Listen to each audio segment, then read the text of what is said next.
It's Friday morning. ಇವತ್ತು ಪೂಜೆಯನ್ನೆಲ್ಲ ಮುಗಿಸಿ ನಂತರ ಬ್ರೇಕ್ಫಾಸ್ಟಿಗೆ ಹೆಸರು ಬೇಳೆ ದೋಸೆಯನ್ನು ಮಾಡಿದೆ. ಇದ್ರದ್ದು ಫುಲ್ ವೀಡಿಯೋನ ಯೂಟ್ಯೂಬ್ನಲ್ಲಿ ಅಪ್ಲೋಡ್ ಮಾಡ್ತೀನಿ. ಯಾರಿಗೆಲ್ಲ ಇಂಟ್ರೆಸ್ಟ್ ಇದೆ ಅದು ಹೋಗಿ ಚೆಕ್ ಮಾಡಿ. ಇದರಲ್ಲಿ ಸಾಕಷ್ಟು ಹೆಲ್ದಿ ರೆಸಿಪೀಸ್ಗಳಾಗಿರ್ಬೋದು, ವೆಯ್ಟ್ ಲಾಸ್ಗೆ ಬೇಕಾಗಿರೋಂಥ ಟಿಪ್ಸ್ಗಳಾಗಿರ್ಬೋದು ಎಲ್ಲನೂ ಶೇರ್ ಮಾಡ್ತಿರ್ತೀನಿ. ಹಾಗೆಯೇ ನಮ್ಮ ಮನೇಲಿರುವಂಥ ಮನಿ ಪ್ಲ್ಯಾಂಟ್ ತುಂಬ ಉದ್ದ ಬೆಳ್ಕೊಂಡು ಹೋಗ್ತಾನೆ ಇತ್ತು. ಅದಕ್ಕೆ ಒಂದು ದಾರ ಕಟ್ಟಿ ಈ ರೀತಿ ಬಾಗಿಲ ಹತ್ರ ಹಾಕಿದೆ. ತುಂಬ ಚೆನ್ನಾಗಿ ಬರ್ತಾಯಿದೆ, ದೊಡ್ಡ ದೊಡ್ಡ ಎಲೆ. ಇನ್ನು ಕೆಳಗಡೆ ಕೂಡ ಒಂದು ಚಿಕ್ಕ ಬಳ್ಳಿ ಬಂದಿತ್ತು. ಸೊ ಅದನ್ನು ಕೂಡ ಕಟ್ ಮಾಡಿ ಈ ರೀತಿ ಬಾಟಲಲ್ಲಿ ಹಾಕಿಡೋಣ. ಅದು ಬೇರೆ ಬಿಟ್ಟ ಮೇಲೆ ಮತ್ತೆ ಫುಲ್ ಎಲ್ಲ ಕಡೆ ಹರಡೋದು ರೀತಿ ನಾನು ಒಂದು ಪಾಟಿಗೆ ಹಾಕೋಣ ಅಂತೇಳಿ ನೀರಿಗೆ ಹಾಕಿಡ್ತಾ ಇದ್ದೀನಿ.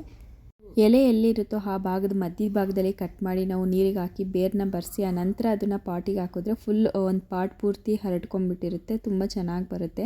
ಇನ್ನು ಮಧ್ಯಾಹ್ನದ ಊಟಕ್ಕೆ ಮೊಳಕೆ ಕಾಳಿನ ಸಾಂಬಾರು, ಮುದ್ದೆ ಮಾಡಲಿಕ್ಕೆ ಎಲ್ಲನೂ ರೆಡಿ ಮಾಡಿ ಇಟ್ಕೊತಾ ಇದ್ದೀನಿ. ಇದಕ್ಕೆ ಸ್ವಲ್ಪ ತರಕಾರಿ ಕೂಡ ಸೇರಿಸಿದ್ದೀನಿ. ಫಸ್ಟಿಗೆ ಒಂದು ಸ್ವಲ್ಪ ಒಗ್ಗರಣೆನ ಹಾಕ್ಕೊಂಡು ಆನಂತರ ಅದಕ್ಕೆ ಈರುಳ್ಳಿ, ಟೊಮೊಟೊ, ಬೆಳ್ಳುಳ್ಳಿ, ಕೊತ್ತಂಬರಿ ಹಾಗೆ ಮಸಾಲೆ ಪೌಡರ್ನ ಹಾಕಿ ರುಬ್ಕೊಂಡು ಒಗ್ಗರಣೆ ಕೊಟ್ಟಿರೋಂಥ ಕಾಳಿಗೆ ಹಾಕ್ಬಿಟ್ಟು ಮಸಾಲೆನ ಒಂದು 4 ವಿಷಲ್ ಬರ್ಸ್ಕೊಂಡ್ರೆ ನಮಗೆ ತುಂಬಾ ಚೆನ್ನಾಗಿರೋಂಥ ಟೇಸ್ಟಿಯಾಗಿರೋ ಮೊಳಕೆ ಕಾಳು ಸಾಂಬಾರು ರೆಡಿಯಾಗಿರುತ್ತೆ. ಇದಕ್ಕೆ ಶಾವಿಗೆ ಕೂಡ ಹಾಕಿ ಮಾಡ್ಕೊತಾರೆ, ತುಂಬ ಚೆನ್ನಾಗಿರುತ್ತೆ. ಅದನ್ನು ಕೂಡ ಅದು ನೆಕ್ಸ್ಟ್ ಯಾವಾಗಾದರೂ ಶೇರ್ ಮಾಡ್ತೀನಿ. ಇನ್ನು ಆನ್ಲೈನಲ್ಲಿ ತುಂಬ ದಿನದಿಂದ ಒಂದು ವಿಶ್ ಲಿಸ್ಟಲ್ಲಿ ಇಟ್ಟಿದ್ದಂಥ ಒಂದು ಬಾಕ್ಸ್ ನಾನು ಇವಾಗ ಫೈನಲಿ ಬಂತು. ಇದಕ್ಕೆ ನಾನು ತುಪ್ಪ ಹಾಕಲಿಕ್ಕೆ ಅಂತೇಳಿ ತರಿಸ್ಕೊಂಡಿದ್ದು. ಇದನ್ನು ಎಣ್ಣೆ ಕೂಡ ಹಾಕಿ ಯೂಸ್ ಮಾಡ್ಕೋಬೋದು ಅಥವಾ ಉಪ್ಪಿನಕಾಯಿ, ಉಪ್ಪು ಈ ಥರದನ್ನ ಹಾಕಿ ಡೆಕೋರೇಟಿಂಗ್ ಪೀಸ್ ಥರನ ಕೂಡ ಇಟ್ಕೋಬೋದು. ರೌಂಡ್ ಶೇಪಲ್ಲಿ ತುಂಬಾ ಕ್ಯೂಟಾಗಿದೆ ಅಂತಲೇ ಹೇಳ್ಬೋದು.